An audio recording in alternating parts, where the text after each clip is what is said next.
Kematian Eki dan Vina Cirebon seperti babak baru dalam sebuah peristiwa yang menimbulkan keresahan pro dan kontra dari berbagai elemen. Peristiwa kematian Eki dan Vina yang terjadi pada bulan Agustus tahun 2016 silam, kembali kini memanas dalam perbincangan di tengah masyarakat dan para penegak hukum. Netizen juga turun tangan dalam mencari dan mengumpulkan bukti-bukti terkait peristiwa tersebut.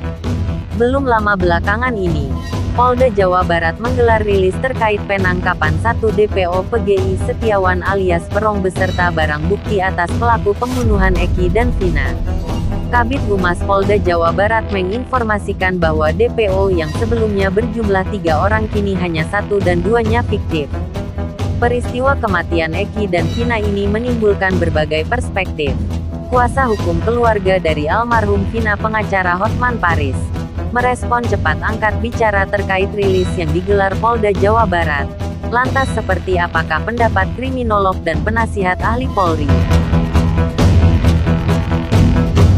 Kasus kematian Vina ini menjadi janggal. Sebetulnya menurut saya yang janggal adalah proses di akhir dari keseluruhan proses yang sudah terjadi 8 tahun lalu.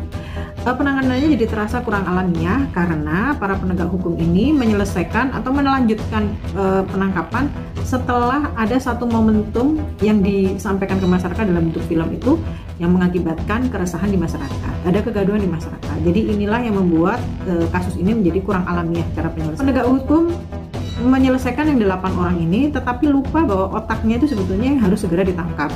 Kenapa harus menunggu sampai sekian tahun lamanya baru melakukan penangkapan? Apakah harus no viral no justice tadi itu harus ada keramaian dulu, kegaduhan di masyarakat sehingga kepolisian merasa bahwa ini menjadi sesuatu yang harus segera diselesaikan. Kalau sudah seperti ini akhirnya segala sesuatu yang dilakukan oleh kepolisian menjadi salah gitu ya. Melakukan penangkapan secara cepat dianggap hanya ingin menyelesaikan tuntutan masyarakat. Tetapi menyelesaikan dengan cara yang lebih lambat itu juga akan menjadi semakin salah karena dianggap negatif oleh masyarakat.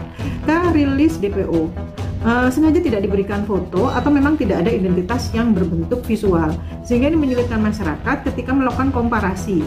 Jadi ketika si DPO ini dianggap sudah ditangkap, sudah dipublikasi, mereka menganggap bahwa itu bukan pelakunya. Karena apa? Karena tidak ada data foto awal di depan.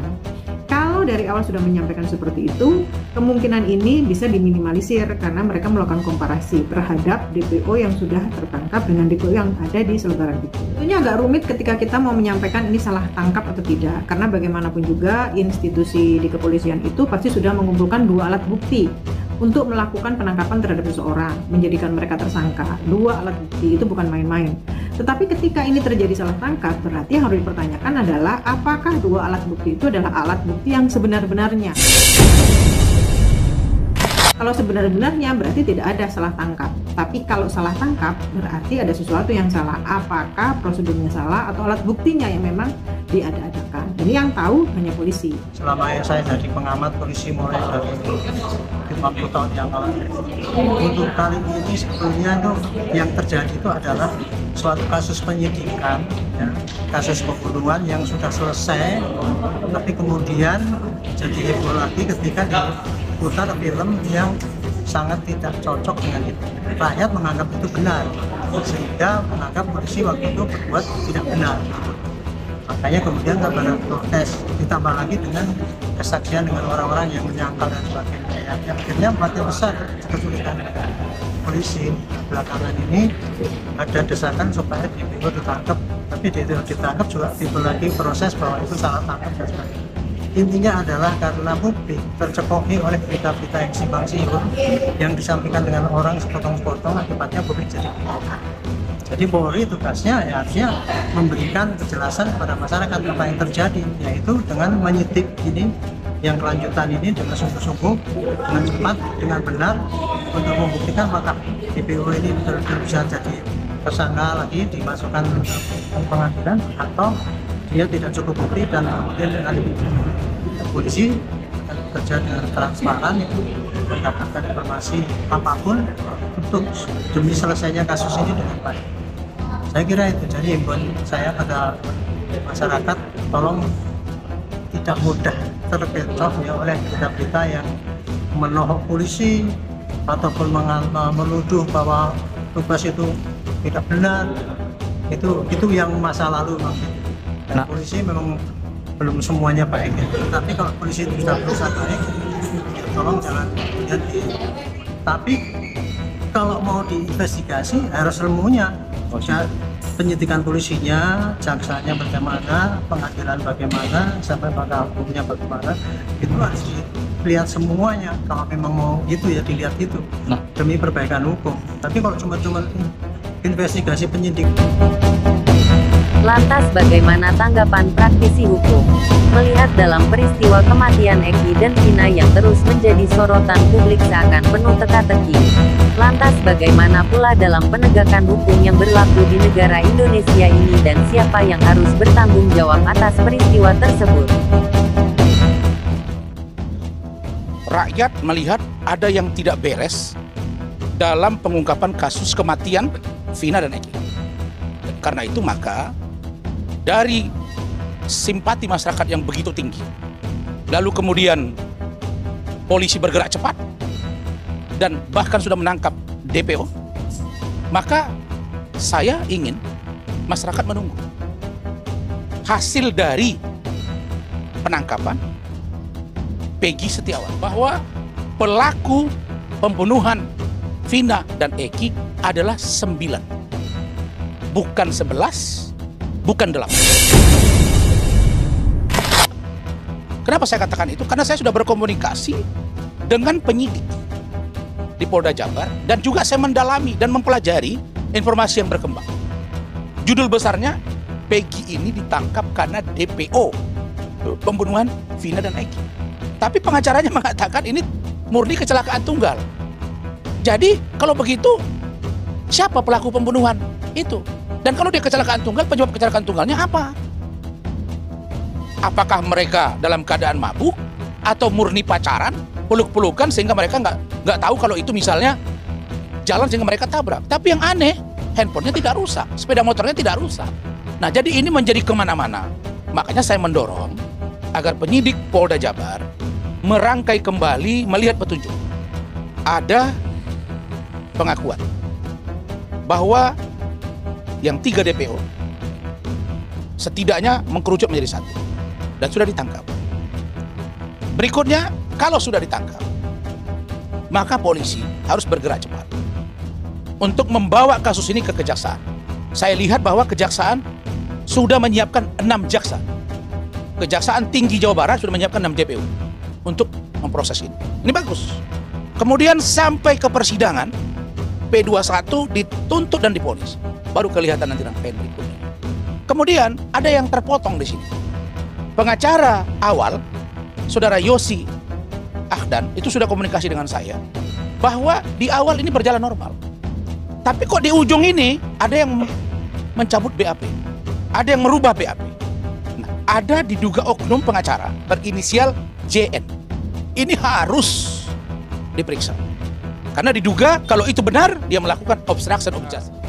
Kepolisian tidak boleh mengkoreksi putusan majelis hakim dan pertimbangannya. Kalau memang sudah mengatakan ada 3 DPO, harus muncul 3 DPO, itu saja gitu kan. Kecuali polisi dalam hal ini penyidik akhirnya melakukan prarekonstruksi lagi, dan itu 8 tahun waktu yang lama untuk mencari alat bukti tambahan atau alat bukti utama, termasuk dokumen, BAI, klarifikasi, saksi ahli, dan alat bukti lainnya.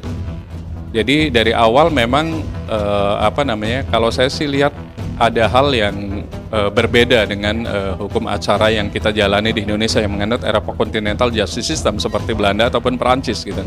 Kalau memang yakin 3, jangan dikoreksi gitu.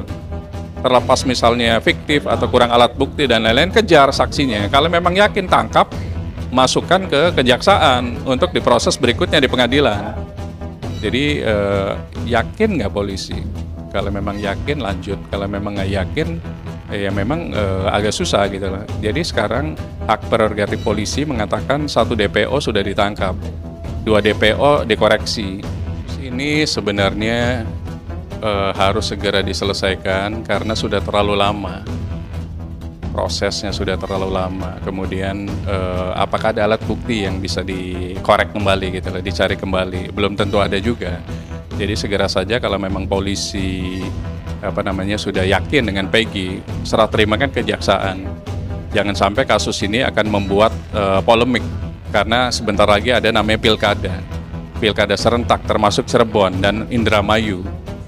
Jangan sampai kita mendapatkan pemimpin daerah menang gara-gara menunggangi kasus ini. Kemudian supaya pemerintah, dalam hal ini kepolisian, kejaksaan, dan KPK lebih fokus lagi di kasus-kasus yang besar, kerugian negara dan lain-lain. Jangan kasus ini menjadi sinetron gitu, yang terus-menerus ditayangkan di televisi nasional, sehingga masyarakat terbuai. Ternyata ada sinetron baru namanya Vina Cirebon, termasuk bioskopnya pun sudah ada. Kapan sinetron ini berakhir? Tentunya hanya ada di pihak kepolisian yang bisa menentukan. Saksian itu boleh dirubah, direvisi pada saat di persidangan. Jadi BAP yang bertumpuk-tumpuk itu pun sebenarnya akan tidak bermakna pada saat saksi yang dihadirkan di persidangan mengatakan saya menarik semua BAP. Dan di sinilah hukum acara kita yang namanya Eropa Continental Justice System itu berlaku gitu. Jadi seseorang yang dinyatakan menjadi tersangka atau saksi itu bisa menarik semua perkataan yang ada di depan polisi, terlepas misalnya ada hal-hal yang sifatnya melanggar hak asasi manusia untuk proses penyelidikannya.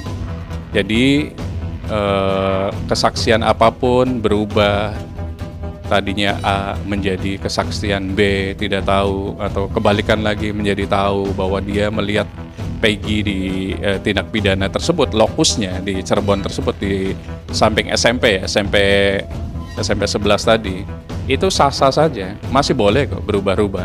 Nanti ujung terakhirnya adalah di persidangan.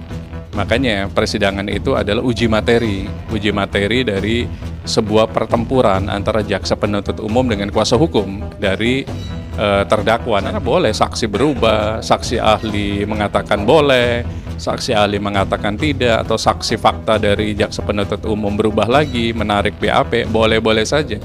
Nanti kan diserahkan kepada wasit yang namanya majelis hakim, yang ada 3 orang. Biarkan beliau dengan hati nuraninya sesuai fakta persidangan menilai gitu. Apakah ada dugaan tindak pidana atau memang orang tersebut harus dibebaskan. Kalau ada dugaan tindak pidana ya harus dihukum. Karena ini kan pembunuhan berencana, pasal 340 dijungtokan pasal dengan pasal 55. Dan itu ancaman hukumannya pidana mati. Ya bisa jadi, artinya saya sih berharap semoga kasus Vina ini berakhir dengan segera. Kedepankan proses hukum. Apakah memang Peggy itu bersalah atau tidak? Kalau memang bersalah dihukum, kalau nggak dibebaskan, karena itu sudah melanggar hak asasi manusia. Setelah itu tuntaskan gitu. Apakah menutup lagi, DPO ternyata tidak ada lagi, ya itu sah-sah saja. Karena bagaimanapun penyidik mungkin bisa jadi kesulitan selama 8 tahun ini untuk mencari alat bukti baru atau alat bukti lama. Alat bukti lama mungkin dokumen ada di mana, saksi ada di mana, saksi ahli ada di mana gitu. Jadi kami sebagai praktisi hukum melihat wajar juga ada asas pembenar gitu. Mungkin penyidik hilaf atau apa gitu lah. Tapi yakini kalau benar tinggal satu, ya satu ini disempurnakan gitu loh, proses BAP-nya, proses klarifikasinya, proses ke tahap 2-nya di kejaksaan. Sempurnakan, itu yang paling penting. Polisian harus bertindak cepat. Kalau memang Peggy ini salah, langsung serah terimakan ke tahap 2 kejaksaan. Udah selesai tugas polisi di situ. Biarkan kejaksaan dengan alat bukti lainnya itu berproses di pengadilan nanti. Karena apa? Nanti jadi panjang ceritanya dan banyak mudorotnya kalau menurut saya dibanding manfaatnya. Akhirnya masyarakat melihat nanti stigmanya masuk apakah fair, penegakan hukum di kepolisian dan lain-lain gitu. Jadi lebih baik polisi kalau memang yakin, hakul yakin, 100% yakin, segera serah terimakan ke kejaksaan saja. Itu sebenarnya kuncinya.